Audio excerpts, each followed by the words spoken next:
Billy, you so crazy.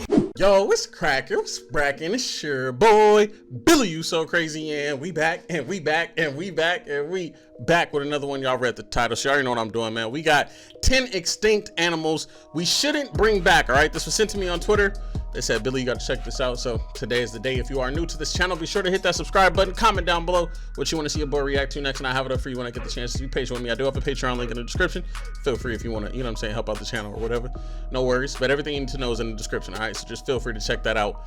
But we're just going to get straight into this and find out what 10 extinct animals we shouldn't bring back. You know what I'm saying? I know a couple viruses shouldn't come back, but you know, that's another story. I can't say that word because YouTube tends to block those videos when you say that word, but let's just say it's that Rona. It's that Rona and it's that virus. Hopefully y'all know what I'm saying. In its long history, Earth has seen all kinds of creatures come and go. Sure both has. big and small, ooky spooky, and altogether kooky. They have fascinated us for years, so much so that scientists are actually looking for ways to bring them back to life. You know, I said this on a few other videos, but we literally have 5 dinosaur movies that says that's kind of a bad idea. On that note, today we're going to be taking a look at some of the animals that are better left in the past. Here are 10 extinct animals we shouldn't bring back. Number 1 alone is enough to give you nightmares, so stand by for that. I look forward to reading your comments saying how I'm pronouncing all of these things wrong, but guess what? They do it to me all the time. Purpose just to annoy you. That's what I end up doing too. Let's begin, shall we? Number 10. The Titanoboa. 60 million years ago, in the swampy waters of what is now Colombia, there lurked the Titanoboa, by far the biggest snake that ever lived. At nearly 50 feet long and weighing in at 2,500 pounds, it was 10 times as heavy as the average green anaconda. Oh no. And mind you, that is a giant that now rules Titanoboa's stomping grounds. Or slithering grounds in this case. Yeah, no. Titanoboa were so big, it pushed the boundaries of being able to exist on land and remain in accordance with the laws of physics. You, me, every cat and antelope, and every other creature that inhabits this great earth we live on, we've all evolved under the constraints of gravity. Evolution did get a bit carried away and produced the 100-foot blue whale, the biggest critter ever. For only real. because gravity doesn't affect giants as much in the sea. Scientists reckon Titanoboa must have also exploited this kind of simulated weightlessness. It was so outsized that according to paleontologist David Pauly, almost certainly it would have spent a large part of its time in the water. This in turn allowed it to grow to its massive proportions. Number 9. If that thing was here today, it'd be eating people. There's no ifs, ands, or buts. You couldn't tell me it wouldn't be eating people. The Dunkleosteus. Huh? The Dunkleosteus belongs to the Placodermi, a family of armor-plated fishes. More precisely, it was an Arthropleura, one of the most advanced members of the placoderm fish. My guys are using way too big words, like was way too probably many. the largest member of the placoderms, and the largest animal up to that time, which would stay that way until the evolution of the dinosaurs. The Placodermi first started appearing in the Silurian, and all of them were extinct by the late Devonian. Fortunately, there are no modern descendants, and you're going to see the reason why. It was a vicious, gluttonous hunter, and probably ate whatever hapless creature it could overpower. The discovery of Dunkleosteus armor with unhealed bite marks strongly suggests that they cannibalized each other when the opportunity arose.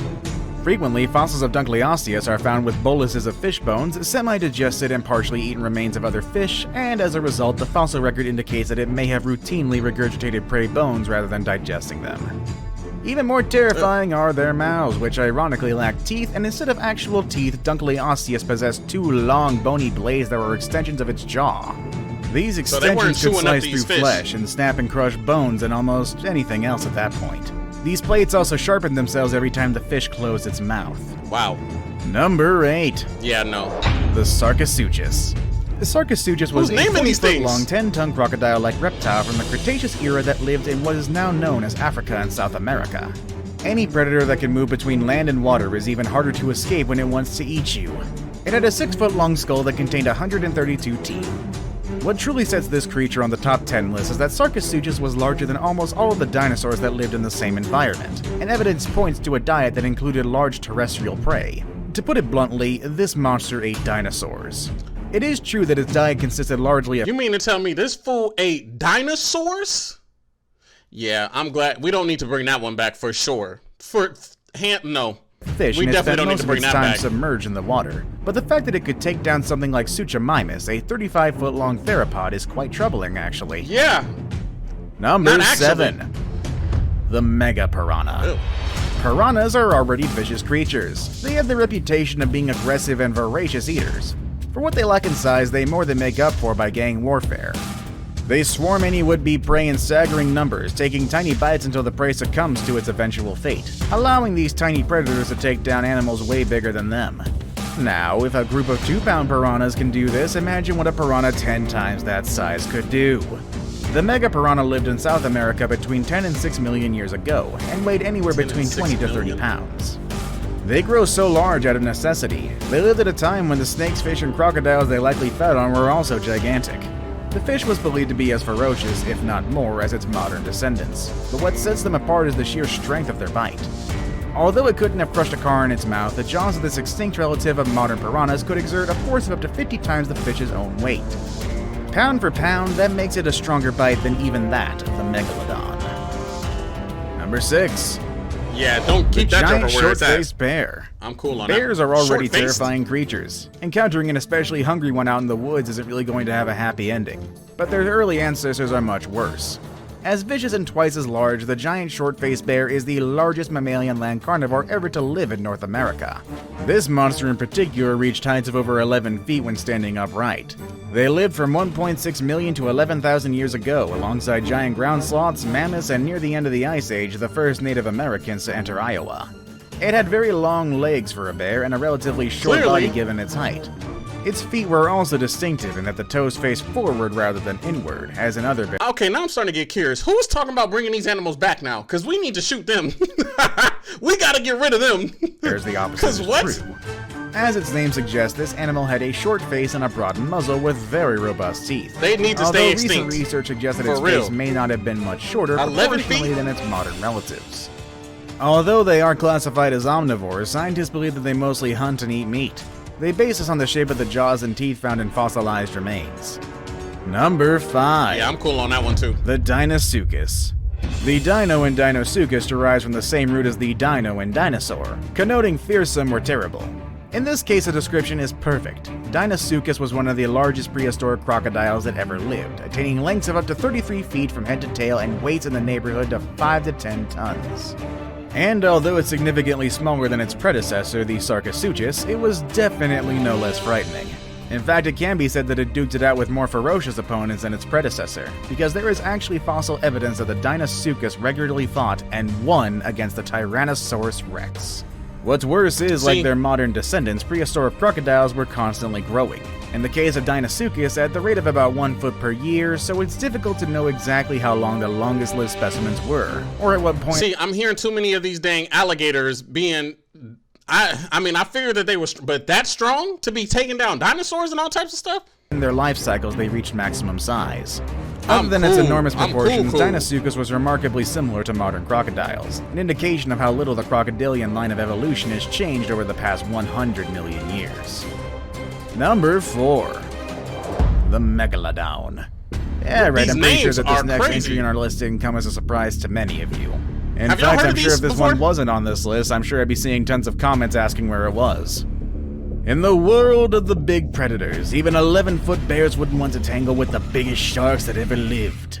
From 16 million years ago to about 2 million years ago, 50-foot-long creatures, which is about triple the size of today's great white sharks, preyed on whales, apparently biting out their fins to immobilize them, a feat not even the biggest of modern sharks can claim of being able to do. The reason why these humongous sharks can take down whales on a regular basis is probably the immense power of its bite. According to some studies, a megalodon's bite was strong enough to crush a car. Amazingly, most of what scientists know about this megapredator comes from studying its teeth. Like modern sharks, the rest of its skeleton was cartilage, which decomposes much more rapidly than bone in these few fossils. These fossilized teeth may also be the way for scientists to bring back this megapredator, if enough viable DNA material can be salvaged. But given the fact that bringing this megapredator back from extinction could give rise to problems that would greatly outweigh any benefit it might bring us, I believe think it. we should just leave I these believe guys it. alone. I mean, seriously, we have a movie titled The Meg and also Jaws. Come on. Have y'all seen The Meg? Is it a good movie? I ain't even seen it. This isn't rocket I'm assuming that it was science. trash, but I don't know. Number it could be good. 3. The Quetzalcoatl. Huh? Terrifying animals that can occupy only the ground and the water. Some of them can fly as well. Just imagine a predatory creature the size of a giraffe no smoke with that one. 33-foot wingspan flying through the air. Impossible, you might say, but as history has always proved, I look like the chicken wing I had yesterday. Possible with evolution. Sacadonorthropi lived during the Cretaceous period alongside dinosaurs, and might have even eaten smaller ones. A theory detailed in a Wired magazine article in 2013 suggests that they mostly hunted by walking around like a stork, plucking plants and small animals up off the ground with their 6-foot beaks. However, when they took to the air, researchers think they were graceful and powerful flyers. Quetzalcoatl had hollow bones like modern birds, a crucial trait that allowed them to take to the air. So in comparison, where giraffes weigh as much as 2,800 pounds, these creatures only carried about 550 pounds up into the air. Scientists also believe that they were such efficient flyers, so much so that they might have been able to fly and glide for days at a time. It also showed that they were covered with hair, which probably helped them regulate their body temperature during flight. Now it's time for today's best pick. Leave them where they at.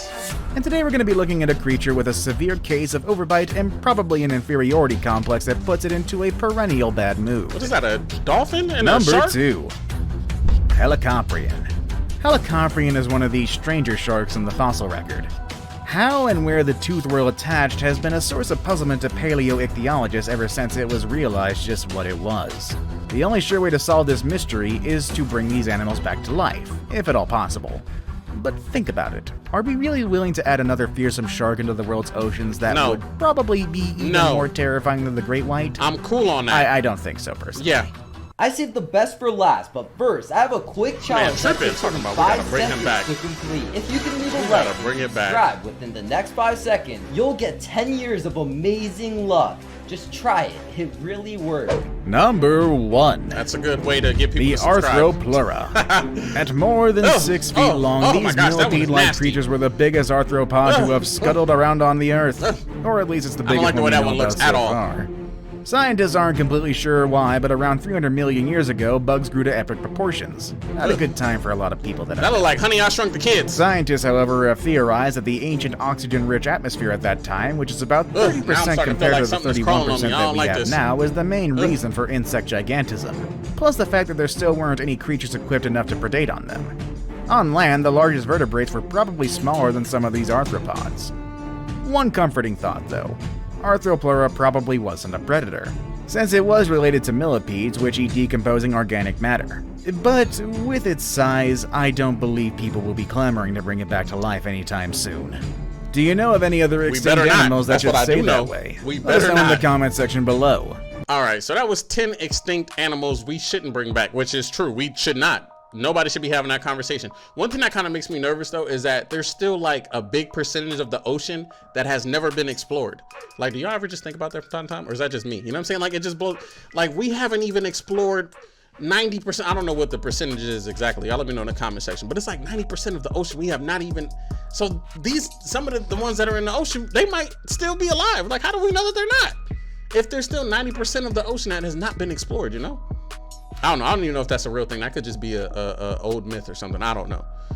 You know, I don't read enough. Read your book. Stay in school. You know, at this case, I mean, it's hard to stay in school when schools is being closed. But we can't say that word or else YouTube be like, it ain't happening.